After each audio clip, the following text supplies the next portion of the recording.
আসসালামু আলাইকুম প্রিয় শিক্ষার্থীগণ, আজকে তোমাদের জন্য নিয়ে আসছে রাসায়নিক বন্ধন নবম দশম শ্রেণীর কেমিস্ট্রি থেকে যোজনী কি। ঠিক আছে, আজকে আমরা খুব সহজভাবে শিখব যে যোজনী কি। আমরা অনেকেই যোজনী বা যোজ্যতা বা ভ্যালেন্সি ব্যাপারটা সম্পর্কে জানি না, স্পষ্ট ধারণা নাই। তো আজকে আমরা এখানে একটা উদাহরণের মাধ্যমে শিখব। এখানে হচ্ছে হাইড্রোজেন, এখানে হচ্ছে ক্লোরিন। ক্লোরিনের পারমাণবিক সংখ্যা 17 আর হাইড্রোজেনের হচ্ছে কত, 1। তো এখানে হচ্ছে এখন আমরা শুরু করতেছি তোমাদের বোঝানোর জন্য। তো দেখো, বিভিন্ন মৌলের পরমাণু একে অপরের সর্বশেষ কক্ষপথ।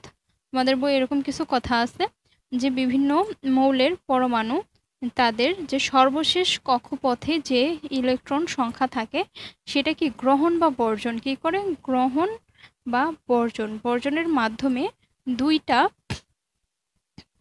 পরমাণু মিলে কি করে একটা অণু তৈরি করে, দুইটা পরমাণু মিলে কি করে অণু তৈরি করে। এই অণু তৈরি করার সময় এদের মধ্যে কি একটা বন্ধনের সৃষ্টি হয়। যেমন হাইড্রোজেন আর ক্লোরিন বিক্রিয়া করে হচ্ছে হাইড্রোজেন ক্লোরাইড সৃষ্টি করে বা হচ্ছে HCl। এটা সম্পর্কে মনে হয় তোমরা একটু জানো বা এটার নামও জানো। এটা হচ্ছে কি একটা অ্যাসিড। তো এইটা সৃষ্টি করার সময় দেখো হাইড্রোজেনের সে কক্ষপথ একটাই, যেহেতু কি একটা ইলেকট্রন আছে, তাহলে এই দেখো একটা, তাহলে এখানে আর এখানে আছে দেখো ক্লোরিনের 17টা, 1 2 আর এর পরেরটা হচ্ছে 8টা, পরেরটা আছে দেখো এই যে 7টা, এখানে আছে কয়টা, একটা। তো যখন হচ্ছে এটা বিক্রিয়া করতে যাবে, তখন বিক্রিয়া করার জন্য প্রত্যেকটা তোমার মৌলের শেষের কক্ষপথে কি করতে হবে, অষ্টক পূর্ণ হইতে হবে।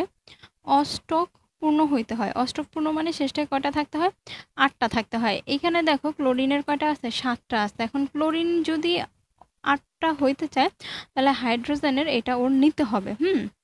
আর হাইড্রোজেন যদি ওর সাথে বিক্রিয়া করতে চায়, ওর কি করতে হবে, এইটা দিয়ে দিতে হবে। এটা যখন ওকে দিয়ে দিবে, তখন ও কি করলো, বর্জন করলো। হাইড্রোজেন কি করলো, বর্জন করলো। আর ও কি করলো, ক্লোরিন কি করলো, গ্রহণ করলো, তাই না। এই যে এবং গ্রহণ এবং বর্জনের মাধ্যমে কি তৈরি হয়ে গেল, হাইড্রোজেন ক্লোরাইড তৈরি হয়ে গেল। কয়টা করলো, একটা, তাই না। কয়টা করছে, একটা। আর শেষ কক্ষপথে, কোন কক্ষপথে, শেষ কক্ষপথে, এটা এর শেষ কক্ষপথ, এটাও কি এর শেষ কক্ষপথ। মাধ্যমে কি হয়ে গেল, আমাদের কি একটা অণু গঠন হয়ে গেল, তাই না। এক অণু HCl তৈরি হয়ে গেল। তাহলে এই যে করছে, কয়টা করছে, একটা। এই তাহলে এইখানে হাইড্রোজেনও একটা কিন্তু ত্যাগ করছে, ক্লোরিনকে একটাই গ্রহণ করেছে। তাহলে এখানে এই দুইটারই যোজনী কত হচ্ছে, 1। হাইড্রোজেনের যোজনীও 1, ক্লোরিনের যোজনীও 1। আশা করি তোমরা বুঝতে পারছো যোজনী ব্যাপারটা কি। যখন কোনো পরমাণু বিক্রিয়া করতে যাবে আরেকটা পরমাণুর সাথে, তখন সে যতগুলা ইলেকট্রন গ্রহণ বা বর্জন করবে, সেই শেষ কক্ষপথের যতগুলা ইলেকট্রন গ্রহণ বা বর্জন করবে, সেই সংখ্যাটাই হচ্ছে কি যোজনী। সেই সংখ্যাটাই হচ্ছে কি যোজনী। দেখো এখানে ক্লোরিনের একটি পরমাণু হাইড্রোজেনের কি একটি পরমাণুর সাথে যুক্ত হয়েছে, তাই না। ক্লোরিনের একটি পরমাণু হাইড্রোজেনের কি একটি পরমাণুর সাথে যুক্ত হয়েছে। তাহলে কি হাইড্রোজেনের যোজনী 1, ক্লোরিনের যোজনীও 1। তারপরে হচ্ছে আমরা পানিতে চলে যাই, H2O। এটা হচ্ছে কি আমাদের পানির সংকেত, তাই না। তো পানির সংকেত আমরা চলে যাই, অক্সিজেনের একটি পরমাণু কি করছে, হাইড্রোজেনের 2টি পরমাণুর সাথে যুক্ত হয়েছে, তাই না। অক্সিজেনের একটি পরমাণু কি হয়েছে, হাইড্রোজেনের 2টি পরমাণুর সাথে যুক্ত হয়েছে। তাহলে অক্সিজেনের দেখো অক্সিজেনের পারমাণবিক সংখ্যা কিন্তু কয়টি, 8টি। তাহলে আমরা প্রথম কক্ষপথে দিলাম কয়টি, 2টি। তাহলে পরের কক্ষপথে আমরা 8টি দিতে পারবো। এখানে আমরা কয়টি থাকতেছে, দেখো 6টি, 1 2 3 4 5 6 7 8, 8টি কিন্তু আমাদের পূরণ হয়ে গিয়েছে। এখন অক্সিজেন যদি আমার এই হাইড্রোজেনের সাথে বিক্রিয়া করে, হাইড্রোজেনের পরমাণু আছে কয়টা, একটা। আর এখন এটার অষ্টক পূরণ হইতে পরমাণু আরও কয়টা প্রয়োজন হবে, 2টা না। এখানে আরও কি 2টা পরমাণু প্রয়োজন হবে, তাই না। 2টা পরমাণু প্রয়োজন হবে। এখন একটা হাইড্রোজেন তো এখানে একটাই দিতে পারবে, একটা পরমাণুই দিতে পারবে, তাই না। তো এই ক্ষেত্রে আমাদের এখানে কয়টা হাইড্রোজেন লাগবে, 2টা। 2 অণু হাইড্রোজেন লাগবে বা 2টা হাইড্রোজেন লাগবে। তো এখন এই হাইড্রোজেনের এখান থেকে একটা দিতে পারবে, এখান থেকেও একটা দিতে পারবে। তাহলে এখানে হাইড্রোজেন কয়টা প্রয়োজন হবে, 2টা প্রয়োজন হবে। তখনই 2টা হাইড্রোজেনের সাথে একটা অক্সিজেন কি বিক্রিয়া করে কি করবে, H2O পানি উৎপন্ন করবে। তাহলে এইখানে দেখো অক্সিজেন কয়টা গ্রহণ করছে, 2টা না। এই বিক্রিয়ার ক্ষেত্রে অক্সিজেন কয়টা গ্রহণ করছে, 2টা। তাহলে এখানে অক্সিজেনের যোজনী কত, 2। এখানে অক্সিজেনের যোজনী কত, 2। এরকমভাবে তোমার বিভিন্ন বিক্রিয়ার ক্ষেত্রে যোজনীগুলা কি পরিবর্তন হইতে পারে, বিভিন্ন বিক্রিয়ার ক্ষেত্রে যোজনীগুলা কি পরিবর্তন হইতে পারে।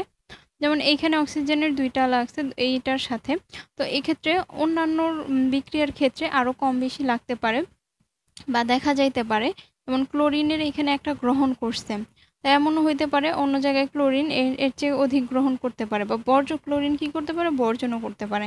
তো এরকমভাবে যোজনীগুলো অনেক সময় পরিবর্তনও হইতে পারে বিক্রিয়া ভেদে। তো এই হচ্ছে আমাদের যোজনীর আলোচনা। আশা করি তোমরা যোজনীর ব্যাপারটা কি সেটা বুঝতে পারছো, আর বইয়ের থেকে তোমরা সংজ্ঞাটা দেখে নিবা। তো এখানে আমাদের আছে পরিবর্তনশীল যোজনী, তারপরে আমাদের আছে সক্রিয় যোজনী, সুপ্ত যোজনী, এই সংজ্ঞাগুলোও কি তোমরা দেখে নিবা। তোমাদেরকে আমি আরও একটি উদাহরণ দিতে পারি। যেমন মনে করো তুমি তোমার বন্ধু দুজন মিলে কিছু একটা কিনলা। মনে করো তোমার বন্ধুর কাছে আছে 10 টাকা আর তোমার কাছে আছে কয় টাকা, 2 টাকা। তো তুমি তোমরা যে জিনিসটাই কিনবা সেই জিনিসটার দাম হচ্ছে কয় টাকা, 12 টাকা। এখন তুমি তোমার বন্ধুকে কি করলো, 2 টাকা দিয়ে দিলা। তাহলে 2 টাকা দিয়ে দিলা আর তোমার বন্ধু সেই 2 টাকা ভরে 12 টাকা দিয়ে জিনিসটা কিনলো। তো কেনার জন্য তুমি যে 2 টাকা দিলা, তাহলে তোমার যে এখানে কন্ট্রিবিউশনটা কত, 2 না? তো সেক্ষেত্রে তোমার যোজনী কত, 2। সেক্ষেত্রে তোমার যোজনী কত, 2। এখন তুমি যদি 3 টাকা দিতা, এখন মনে করো পরের দিন তোমার কাছে আসতে কয় টাকা, 3 টাকা। তো পরের দিন তুমি 3 টাকা দিলা, 3 টাকা দিলে তোমার যোজনী এখানে কত হয়ে যাবে, 3।